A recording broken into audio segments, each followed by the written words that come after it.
Hi, Zaden. Hi. Welcome to the TKS Pioneers of Tomorrow. This is a podcast where we delve into the journeys of innovators shaping the future. I'm going to be your host. My name is Zara, and today we're joined by Zaydan Moti, who is the founder of 88 Ventures. So Zaydan is pioneering a project that transforms old tires into recycled diesel fuel, aiming to bring sustainable energy to African communities. Zayden, it's a pleasure to have you here, and let's start from the beginning. So, could you share a little bit about your background and what led you to pursue sustainable energy solutions?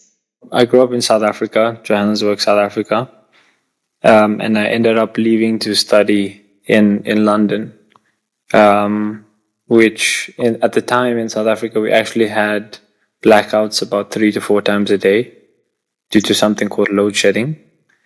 Um, and I think 18-year-old me wanted to be like, there has to be like some sort of like innovative solution to this. So I started researching sustainable energy, and I came across people and machines that were capable of doing this. Um, Often, wind and solar were the first alternatives, but these alternative methods of waste mitigation were kind of neglected. And considering how much African waste there is, I thought that waste mitigation technology would be the way. And so I continued further. And in my second year, I dropped out to pursue this, which ended up leading into other things like 88 Ventures. Interesting. Yeah. Did you consider other forms like hydro? Yeah, hydroelectricity was definitely something that was considered. I think hydro was like super important in rural areas where there was like large amounts of water and dams. Um, and To be honest with you, at some point when you have an opportunity and you have the technology to solve that sort of problem, the other alternatives kind of don't matter to you anymore. So, for example, I had feedstock of tires that were widely available to me because I knew the right people, and I had the ability to get and pilot this machine through raw materials, and then we ended up piloting it in Turkey. But um, at that point in time, when you have those two components, any kind of other alternative doesn't really matter to you because you have the opportunity first at hand. And for me, although it was about solving um, electricity crises and producing alternative ways of energy, at that point in your life, you're just like, oh my God, I actually have the ability to make this a physical thing. So I grabbed it with both hands. That's awesome. Yeah. Yeah, super interesting. And the fact that you mentioned load shedding, that's something I've experienced as well, being brought up in Pakistan. And so that was a Yeah. part of my daily life as well. So it's super interesting to see the Yeah. route you've taken and how beneficial it is. Mm. So could you tell me a little bit about the challenges that you faced early on, and then how did you navigate those challenges?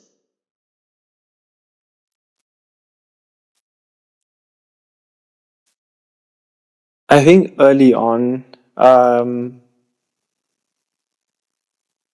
being young and inexperienced was probably the greatest concern. Considering the magnitude of the project, I needed investors on board. I needed people governments to pass certain licenses for me. I needed to convince the people that had the tires to give me the tires that I can actually produce something of it. So being young was a significant problem for me to convince them otherwise. Being young, but actually being young in the Western world wasn't really an issue. It was actually encouraged that a youngster was doing something like this. But being young in Africa was like, whoa, whoa, whoa! Like, dude, you only do this when you're much older. So that was like probably my biggest challenge. But honestly, the ways that I mitigated inexperience, because what most people want to see from a youngster is that he's actually made the efforts and documented those efforts into like proper research papers. Um, eh, Even just showing that you're capable in any formal way. Honestly, if I must say, TKS and my mentors at TKS taught me how to do that substantially. Wow. Which actually got me to the next level with investors. Just like putting together like super high level pages and super technical overviews that it actually became um, became really attractive to professors at like Imperial University, for example, to look at, which obviously then gives you like weight to stand on rather than just anything else. Mm-hmm. That's so interesting. Yeah. Mm. So when you got the approval and you got all the investors on board, what was your first step? Like, how did you mentally handle this challenge? And was there anything that helped you in gaining that confidence and like moving forward and dealing with people from all sorts of like? Yeah, so to put it in context, although we did get investors on board and people that were wanting to commit capital, what ended up happening is that we didn't actually pass government litigations to take ties off of the soil, off of landfills for this particular process. Till today, that didn't happen. So we Oh wow. produced a we produced a pilot plant, but till today the actual plant has not been up. Which actually why 88 Ventures was created. I ended up becoming um, super aware of how to raise money and what to do to raise money and how to talk to investors. Um, what do investors actually look for? I actually didn't know it was a skill until I learned that there is a skill of talking to investors. Like you can raise money for anything if you just have the skill. And 88 Ventures became basically like a fund under the fintech company, which was called 88, which I built with my brother. So it was a subsidiary called 88 Ventures, which then raised money as a fund because I realized that instead of being um, delayed by government processes, I can actually invest in companies that are building this already or building things like this already in alternative energy, in carbon capture, in Africa, in alternative sources of water, like boreholes and stuff like that. Um, and manufacturing, of course. And so that's how 88 Ventures was born. So actually, till today, we are actually still using a pilot plant. There isn't actually a physical plant, but I run the 88 fund. Wow, that is super cool. And Yeah. just curious, like you mentioned that getting investors on board is a skill. So I'm curious, what is one thing that you learned that you would say is a must when pitching to investors? Oftentimes, you think knowing your project or the thing that you want investment in to to the T is super important. That's like the first thing that will come to your mind. Like you need to know everything about your business or your project or your startup or whatever you're raising for from start to end. That is a natural thing that you should know regardless whether you're raising or not raising. But what often people do not tell you is you need to know more about the person you're pitching to than anything else. You need to study their background, like from school all the way to thing. What did they do? What did they get up to? Um, why are they in the position that they're in, and why am I actually talking to them?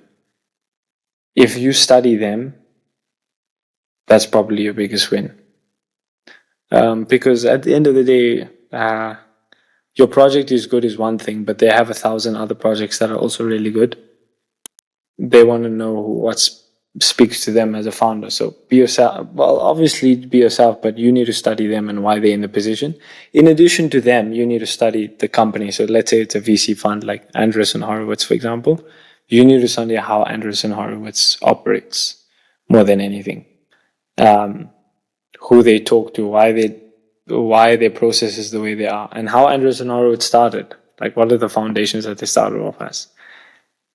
Understanding them is much more important than understanding yourself. Wow. I feel like I'm learning a lot here too. And if I ever need to start a company, like I'm sure I will come to you and ask for more tips. Yeah. That is really, really cool though. It kind of ties into how we talk about interviews and getting jobs is study the company, but also study the interviewer and the person that you're talking to. So I Yeah. love how that's interconnected. Okay, I'm gonna shift gears a little bit over here. I understand that you spoke at the SXSW 2023 on student-led energy innovations. So how did that experience influence your perspective, and what's something that you learned from that experience? My perspective on just On life. just life and maybe your ideas on your company. Well, it's one of the first public talks I've ever given. So naturally, so you actually like remember, you like follow the script that's in your head that you've written down, and you go up there and you say the script. You can say it really charismatically, and you can say it super charismatically actually, but everybody knows that it's a script. Um, um, and you won't know otherwise unless you do it. So, like, I can't tell you that that's going to happen. You actually have to go through the process and like read a script in public to figure out that you actually are reading a script. And people recognize that because there's like an energy to you. There's an energy to how confident you are. And above all, there's like this, especially when you're starting out, there's a tendency to either look bigger than you are or look more knowledgeable than you are um, or like have all the answers. Even like broad shoulders, and like because you're founding out, so you don't want to look small, and you want to look like sort of capable to everybody else, especially if you're like a startup founder, especially if you're a youngster. But in all honesty, no one's attracted to that. What people are attracted to is super amounts of transparency. Like, just be honest. Like, you don't know the answer. You don't know how many Thais there are in South Africa. Fine. I don't know. I promise you, you're probably going to get more traction because you're just super honest with yourself and with other people and just super transparent. And it seems daunting because you're like, oh shit, I didn't actually, like, this is a question that threw me off. I don't actually know the answer to this question, or I'm not as good as I seem. Whatever the case may be, that's absolute false. Once the people or the investors or the attraction or the company or the customers see through the fluff, and you're like super transparent and honest with yourself and you're not scripting it, that's where real traction happens. That's honestly, that's amazing to hear that you were able to find that community and just the key skills that you needed to go forward, not just in business, but also in life in a way. I know you mentioned that you're still friends with the co-founders and that you guys do have meetups whenever they're in Dubai. So that's really, really cool to hear. It's really nice to see that people, even at that level, are able to form relationships and friendships with students and with alumni, and continue that throughout. And that's exactly what we try for. So I'm really glad to hear that that was your experience. And I'm curious, like you said, the agency was a big part of it. How did you find the confidence to go about in the world and just start doing what you're doing? Agency. Agency is like a super important tool, But what I was saying was that agency is not something that you don't need agency to start a company. Like, agency is just about life and having agency. Like the biggest example of agency is like learning an instrument or multiple languages, or even my favorite one is like meeting like someone that looks like a tech founder, but is actually like a super creative human being. Like he paints in his like apartment or something like that. It's against the grain of what your outside and your internal actually appear to be. You maybe grew up in a certain area of society and you look the part, but you are not the part. That's agency, because you've actually went against the grain of what was expected of you. And also in respect to that, it doesn't mean always going against the grain, but it just means producing a lot more. It's kind of like the process of alchemy, reducing the time of evolution into a small single unit. So taking 10 years and reducing it into 5. And having agency is not we get this wrong. It's not all about grinding and getting up in the morning and like hustling. It's kind of just a super fun process of being a laboratory for yourself. You have a certain desire. Why do you have that desire? Okay, I have a desire for a significantly good reason. Let me act on it. That's what agency is. And if you have agency, your life will become significantly better than what it is today. Totally agreed. Yeah, I totally agree. So just one last question before we wrap things up. If you had to give advice to yourself, to your younger self, let's say 5 years ago, Zaden, what would you say?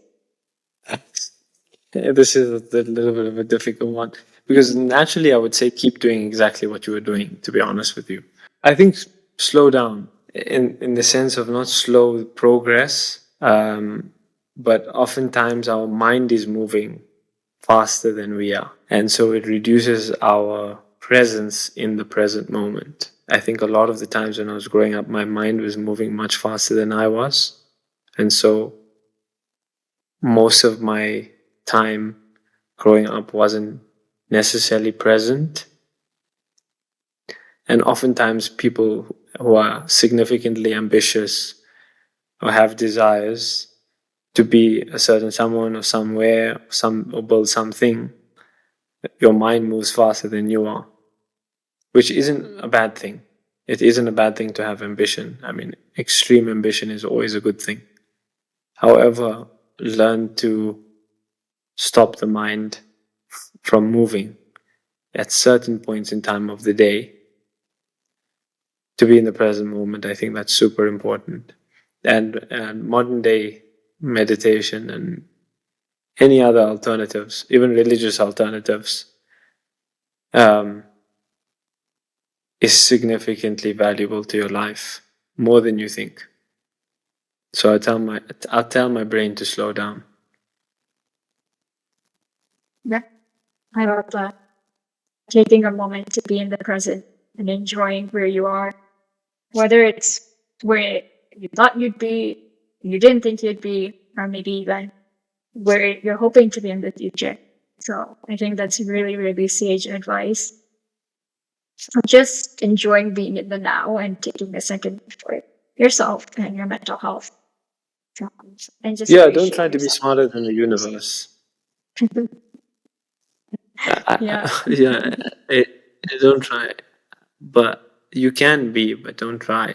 If the moment isn't very pleasant, you actually got to feel it. That will actually bring you more ideas than anything else. So being comfortable with being uncomfortable for a second. Yeah. That makes sense.